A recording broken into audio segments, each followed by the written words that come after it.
Bonjour à tous, heureux de vous retrouver sur Le Turf TV pour votre émission consacrée au Quintet Plus et au 5-5. Aujourd'hui, j'ai le plaisir de recevoir le vice-champion de France des pronostiqueurs 2011, notre confrère de Bilto, Mathieu Mortagne. Bonjour Mathieu. Bonjour Philippe, bonjour à tous. Alors aujourd'hui, direction Vincennes pour ce vendredi avec le prix de la Moselle, une épreuve pour des femelles de 4 ans sur les 2700 mètres de la grande piste, une épreuve qui s'annonce des plus ouvertes. Le sommaire du jour, l'analyse du Quintet Plus 5-5, suivra la stat du jour, le prono de notre consultant, sans oublier le petit ticket pour aider nos internautes à la fin de notre émission. On va rentrer directement dans le sujet, Mathieu, avec une course qui, c'est vrai, s'annonce des plus ouvertes. C'est pas un gros lot, franchement, il va falloir ouvrir ses jeux pour espérer toucher. Donc, la logique, le 11, Ulka Mabon, une base solide, on peut pas l'écarter dans un jeu. Oui, comme vous l'avez dit, on a affaire à un lot de femelles des plus ouverts. Voilà, il n'y a pas beaucoup de juments très sûrs en plus au départ. Et justement, cette Ulka Mabon, numéro 11, elle en fait partie des juments sûrs. La jument vient de s'imposer sur le parcours, elle marchait un tout petit 15. Voilà, sur ce qui est par rapport à l'opposition, c'est une évidence au départ, quoi. Voilà, la jument, elle ne court pas beaucoup, Yves Dreux la conserve pour les meetings. Donc voilà, elle va monter en puissance normalement sur sa dernière victoire et ça en fait une base incontournable par rapport à toutes les autres juments, quoi. D'accord, on l'aura compris. Pour vous, elle peut doubler la mise à l'occasion de ce Quintet Plus. Logiquement, je ne vais pas m'avancer non plus trop parce que ça reste des femelles, elles sont un petit peu, voilà, ça dépend un peu de leur humeur des fois, mais celle-là paraît vraiment une base solide, quoi. D'accord.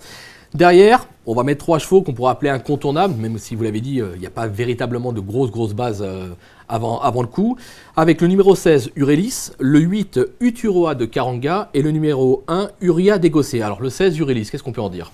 Alors Urelis, c'était une jument qui était un petit peu compliquée. Voilà, maintenant son entraîneur qui est fin pilote aussi, Guillaume Gillot, il faut le souligner, semble avoir trouvé les boutons avec cette jument-là. Depuis qu'il a défaire des 4 pieds, elle répète ses courses. Elle vient d'être bonne deuxième justement sur le parcours en marchant 15,5, ce qui lui confère tout simplement une première chance. Voilà, maintenant il va falloir qu'elle se montre sage. Non, elle a l'air décidée en ce moment, donc j'ai envie d'y croire, moi. D'accord.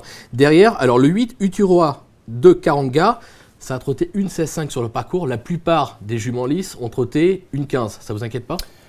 Oui, c'est sûr qu'au niveau des chronos, on ne peut pas dire que ce soit la meilleure de la course, c'est sûr. Mais moi, je me fie aux lignes et elle avait figuré avec des bonnes juments au cours de l'année. Voilà, maintenant, elle vient de faire 2 rentrées. Son entraîneur, Stéphane Meunier, n'a pas caché qu'il avait plus ou moins visé cette course. Il a déferré des 4 pieds pour l'occasion. Voilà, c'est une jument normalement qui est relativement pratique, contrairement à d'autres. Donc elle devrait faire sa valeur.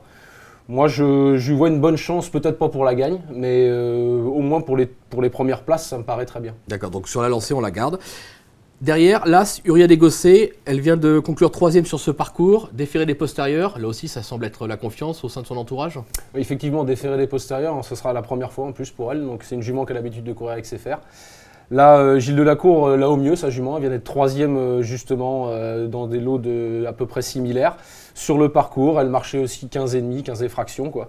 Il a défaire du coup des postérieurs pour la première fois, ce qui peut l'aider dans sa mise en jambe, parce que c'est pas une jument facile non plus, malheureusement. Voilà, mais sur sa forme récente, on est obligé de lui voir une très belle chance. D'accord.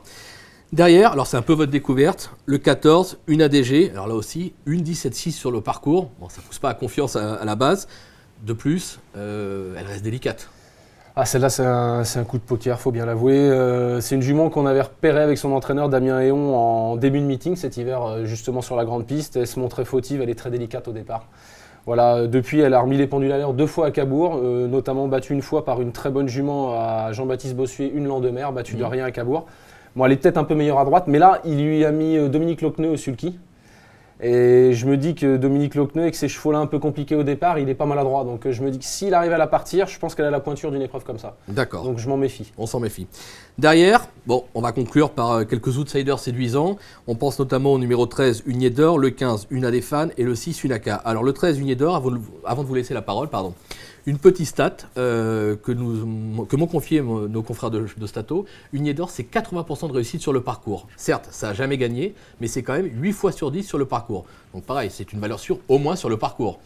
Bah justement, dans un lot comme ça, où on a justement dit que c'était des juments un peu compliqués, celle-là, elle a tendance à faire toutes ses courses, quoi. Donc, comme votre stat le prouve, voilà, c'est une jument. Elle a souvent marché aussi 15 sur ce parcours-là. Donc voilà. Elle manquait d'un parcours encore en dernier lieu. Là, elle sera déférée des 4 cette fois. Son entraîneur a l'habitude de l'amener, donc voilà.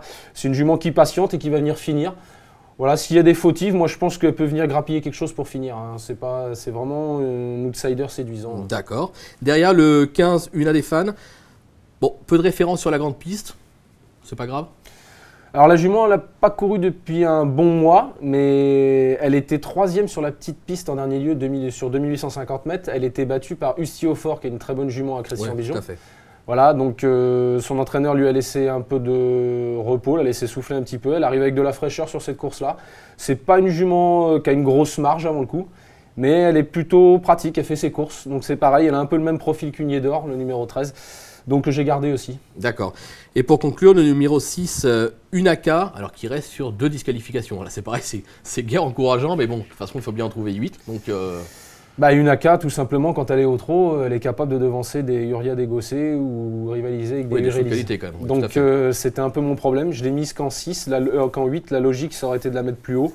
Mais comme j'ai un petit doute qu'elle compromette ses chances en partant, voilà, je me suis dit, peut-être je vais la mettre un peu plus loin. Mais c'est une jument qui a assurément la pointure, mais c'est une mine. D'accord. Donc, voilà, on l'a compris, c'est tout ou rien, ça, elle peut l'emporter. Tout ou rien, si elle est au trot, elle a tout à fait le droit de faire l'arrivée. D'accord. Bon, je pense maintenant il est temps de faire un petit rappel de votre jeu, Mathieu. Donc je vous écoute. Alors j'ai placé en tête donc, le 11, base incontournable, Ulka Mabon. Ensuite derrière le numéro 6, le 16, Urélise, le 8, Uturoa de Karanga, l'As Uriah Dégossé, le 14, Una DG, le 13, Uniedor, le 15, Una des fans et le 6, Unaka. D'accord.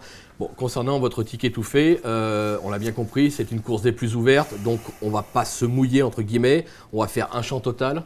Voilà. 4 bases 4 bases, voilà, on va essayer 4 bases. Donc le 11 Ulka Mabon, le 16 Urélise, le 8 Uturoa de Karanga et l'As Uriah Dégossé. Voilà, avec une croix. Et on fait un champ total derrière parce que tout peut arriver. J'ai l'impression que tout peut arriver. Je ne peux pas vous rayer vraiment une jument dans la course parce que c'est vraiment très ouvert. D'accord, donc c'est un jeu qui coûtera 14 €. On sait que sur le turf.fr, on peut jouer pour 10 centimes d'euros, donc 1,40 €. Franchement, ça se tente. En plus, c'est une course des plus ouvertes. S'il y a un gros outsider qui se glisse à l'arrivée, ça peut tout de suite faire pimenter les rapports. Donc, on peut tenter le coup. Bon, bah, écoutez, je pense que tout est dit ou presque. Je vous dis à très vite dans notre émission Le Turf TV. Au revoir.